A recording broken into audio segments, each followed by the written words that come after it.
Oi, eu sou a Maria Moema e esse não é um projeto novo.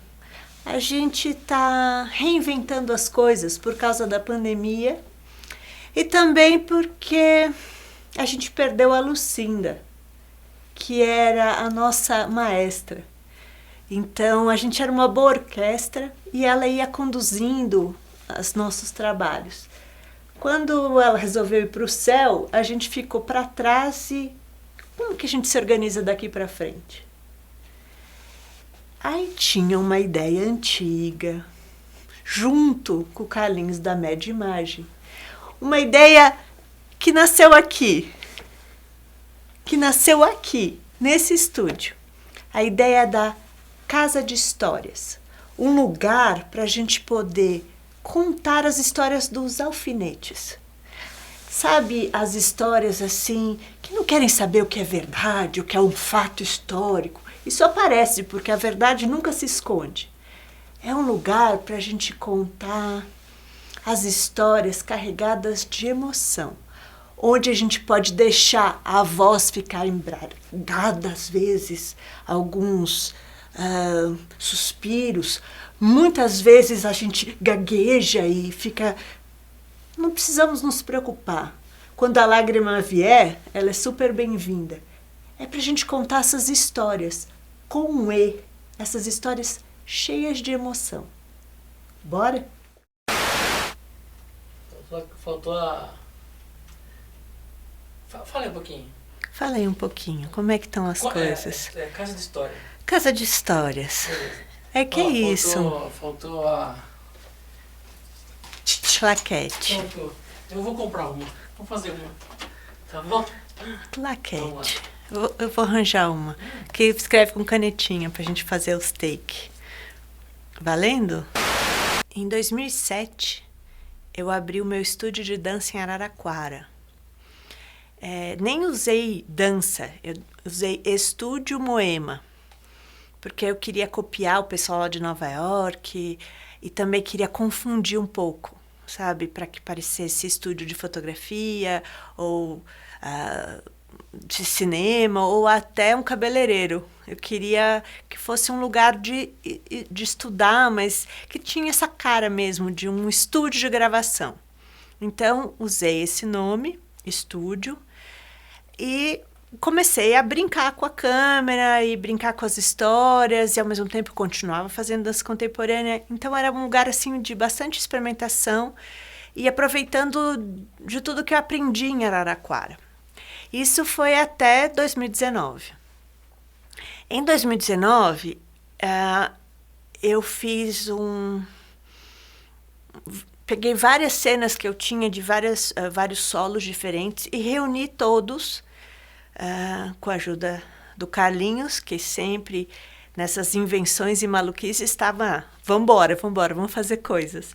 Então, nesses nossos estudos, né, de dança mais a câmera e um pouquinho de literatura, a gente juntou no final de 2019 esses vários solos e eu fui percebendo que em tudo que eu fazia de dança tinha uma busca.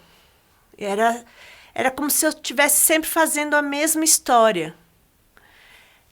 E aí eu reconheci que essa busca era uma procura por Deus. E uma procura por Jesus Cristo, mas não era assim, eu não tinha noção do que eu estava buscando. Então, quando chegou final de 2019, eu falei assim, então é isso. O que eu busco com o meu trabalho em dança, ou em vídeo, ou nessas experimentações da videodança, ou até da literatura, eu busco Cristo.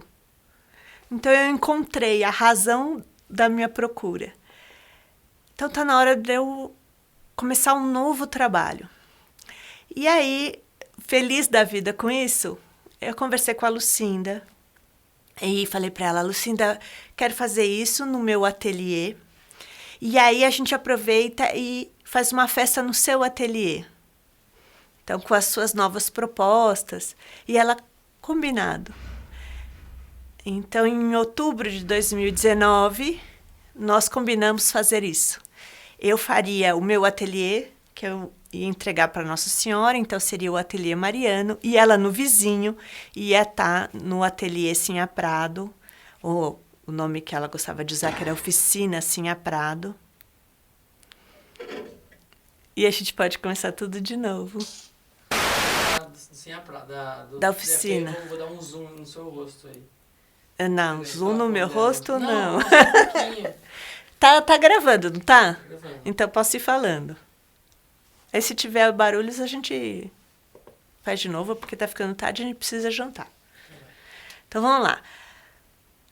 Quando eu fui falar com a Lucinda no hospital, e a gente combinou, eu no meu ateliê e ela na oficina, e o meu ateliê seria Mariano, porque eu ia entregar para Nossa Senhora, e a oficina dela ia manter o nome Oficina Sinha Prado, que é bem curioso, porque é o nome da minha bisavó. E então a gente programou para o dia de São Francisco. Então, no dia de São Francisco, que é um dia assim especial para nós duas, a gente ia recomeçar os nossos trabalhos com essa visão de que nós queremos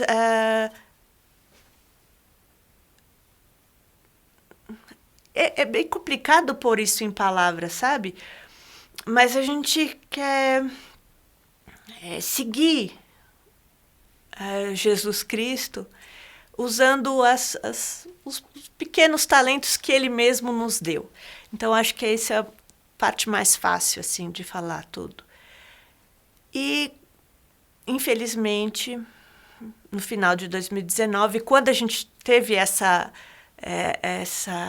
clareza, né, de qual é a razão da nossa história, quando a gente teve essa clareza nós duas, ela resolveu conversar com Cristo antes e eu fiquei para trás. Daí eu falei assim, ok, faço eu o ateliê sozinha.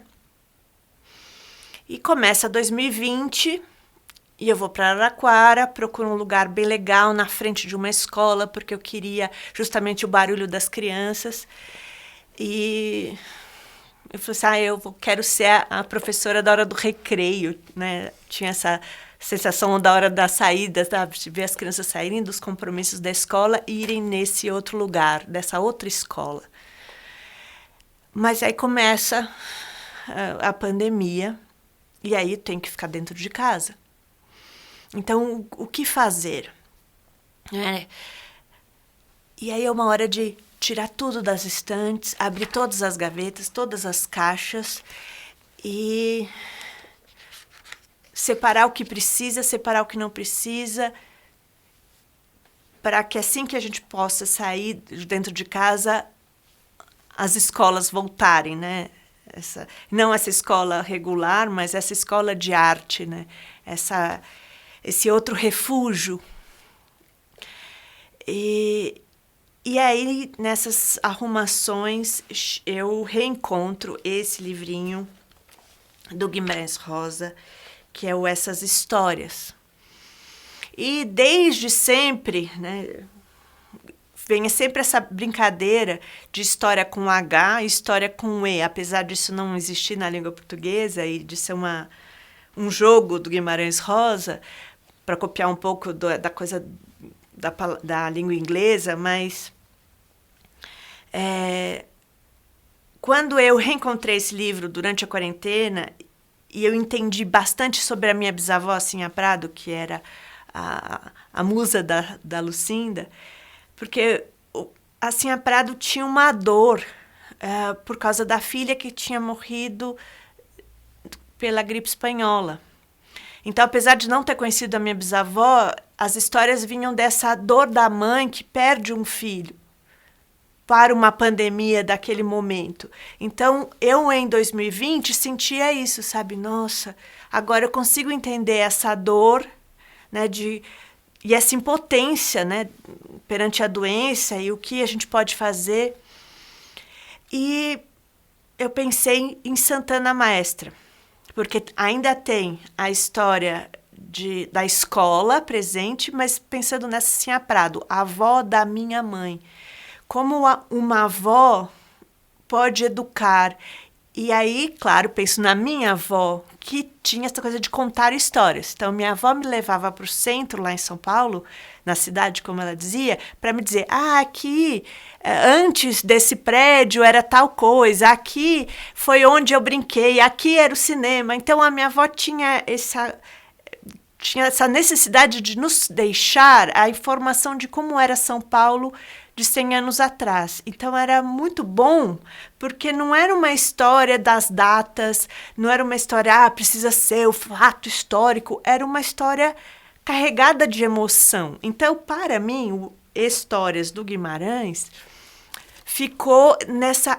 histórias é que tem essa emoção em que eu posso gaguejar, onde eu posso chorar, onde eu posso dar risada, onde eu possa trocar o nome, sabe? Isso aconteceu com meu tio e eu acabo falando como se tivesse acontecido com a minha avó, sabe? Umas coisas assim. Porque a memória, ela não tem essa precisão, né? A memória, essa memória afetiva, esse inventário dos alfinetes, assim, das coisinhas que às vezes ficam ali no canto, sabe, a nota de rodapé, uma coisinha desse tipo. Uma história da intimidade. E nesse raciocínio de copiar Santana e tudo isso, eu encontro esse livro e presto atenção no prefácio, que agora leio. Página de Saudade. Não é um prefácio, é apenas saudade e amor. Um sentimento imedível da filha que apresenta um livro escrito pelo pai, vivente ainda no espírito e na beleza de uma obra límpida, expressiva e singular. Essas histórias ele criou sem imaginar que não veria livro feito, ou saberia. Esteve tão perto da verdade. Muitas delas ouvi de seus lábios a voz modulada pela emoção do talento criador. Meus olhos cintilavam de admiração, e ele acolhia muito grato o entusiasmo. Em seu gabinete, no Itamaraty, apontava-me o cofre. Vilminha, você pensa que ali dentro só tem doce de leite e geleia de mocotó? Ríamos os dois, juntos. Comíamos gulosices escondidas na gaveta que ele abria e sorrateiro, imitando a arte infantil ou parecendo lentamente desvendar mistérios misturados, complicados, sedutores. A cadeira de meu pai, sua mesa, sua máquina de escrever, a janela que nos quedavam olhar nossa própria conversa, pois ele tinha o dom de projetar diante de nós todas as coisas que dizia. Seu ensinar voejava como pombo-correio em serviço, no constante retorno da busca. O retrato das fronteiras do Brasil. Papai foi um homem de trabalho, não estranharia que ali se trabalhasse tanto. Um monte de livros, gavetas, gavetas. Cada gaveta que se abria, anotações a mais. Então, esses pedacinhos são da Vilma Guimarães Rosa, filha do João Guimarães Rosa. E aí eu fui vendo que esse jeitinho cheio de emoções e mistérios e essa brincadeira de criança não é uma coisa que eu tenho, sabe? Vilminha também tem. E aí eu fiquei assim, isso. Então é como se ela me desse uma autorização para eu mergulhar nesse lugar.